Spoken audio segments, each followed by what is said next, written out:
জানেন কি চারবাক দর্শন কি? চারবাক দর্শন সম্পর্কে কোনো প্রামাণিক গ্রন্থ নেই।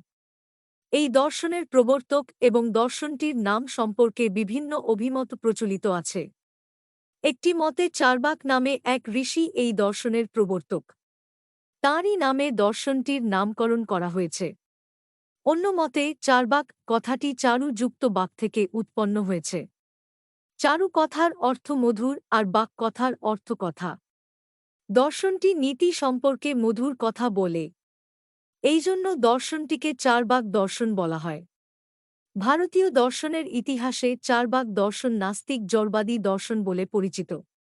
এই দর্শনে বেদকে প্রামাণ্য গ্রন্থ বা অপৌরুষে বলে স্বীকার করা হয় না। চারবাক দর্শন জড়বাদী দর্শন। চারটি মহাভূতক্ষিতি অপ, তেজ ও মরুতের সাহায্যে দর্শনটি জগতের সৃষ্টি ও লয় ব্যাখ্যা করে থাকে। চারবাক দর্শনে প্রত্যক্ষই একমাত্র প্রমাণ। কেবলমাত্র জড় প্রত্যক্ষসিদ্ধ। কাজেই জড়বস্তু একমাত্র সত্য। তথাকথিত ঈশ্বর প্রত্যক্ষযোগ্য নয়।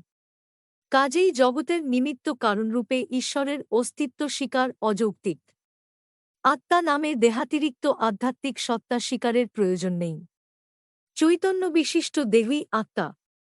জন্মান্তরবাদ মিথ্যা, মৃত্যুই জীবনের শেষ। পুনর্জন্ম না থাকায় কর্মবাদ স্বীকার করার প্রয়োজন নেই। চারবাক দর্শন জড়বাদী নীতিতত্ত্বের প্রবর্তক। এই নীতিতত্ত্ব অনুসারে ব্যক্তির দৈহিক সুখ একমাত্র কাম্য। অমার্জিত আত্মসুখবাদ চারবাক নীতিতত্ত্বের অপর নাম। এই দর্শন অনুসারে বেদ মিথ্যা। বেদ পৌরুষে ভণ্ড পুরোহিতদের রচনা। স্বর্গনরক অলীক কল্পনা। সাধারণ মানুষের ভাবনা চিন্তা এই দর্শনে প্রতিফলিত হয়েছে বলে দর্শনটিকে লোকায়ত দর্শন নামে অভিহিত করা হয়।